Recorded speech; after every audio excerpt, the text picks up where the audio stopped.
നമ്മൾ greatest of all time അടിപൊളി സിനിമയായിരുന്നു.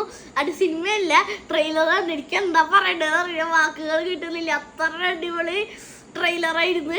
എന്താ ബൈക്ക് ചേസ് കുറേയുണ്ട്, കാർ ചേസ് കുറേയുണ്ട് എന്നൊക്കെയാണ് ഇത് കണ്ടപ്പോൾ തോന്നിയത്.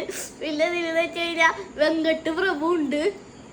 ഞാൻ സ്പീഡിൽ പറയണ എക്സൈറ്റ്മെന്റ് കാരണമാണ് സ്ലോ ആക്കി കാണാം.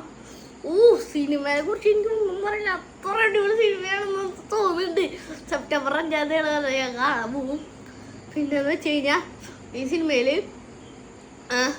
വെങ്കട്ട് പ്രഭു ഡയറക്ടർ, പിന്നെ ഉള്ളതെന്ന് വെച്ച് കഴിഞ്ഞാൽ പ്രഭുദേവ ഡാൻസർ ഉണ്ട്, ജയറാമുണ്ട്, പിന്നെ വിജയ് ഹീറോ. അത് എല്ലാവർക്കും അറിയാലോ. പൊള്ളി സിനിമ അത്രേ പറയാമോ.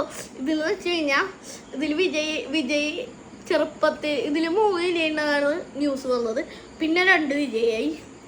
ഇപ്പോൾ ഇതിൽ ഞാൻ കണ്ടപ്പോൾ 3 വിജയിനെ ഇത് കാണിച്ചിട്ടുണ്ടായിരുന്നു. ട്രെയിൻ ട്രാവൽ സിനിമയാണെന്ന് എനിക്ക് ഇത് കണ്ടപ്പോൾ തോന്നിയില്ല അധികം.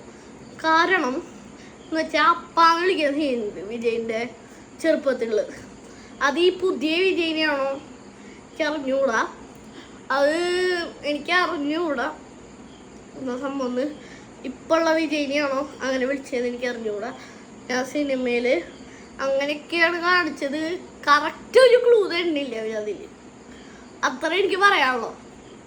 അപ്പോൾ എത്രയാണ് ട്രെയിലർ റിയാക്ഷൻ. അപ്പോൾ ബൈ.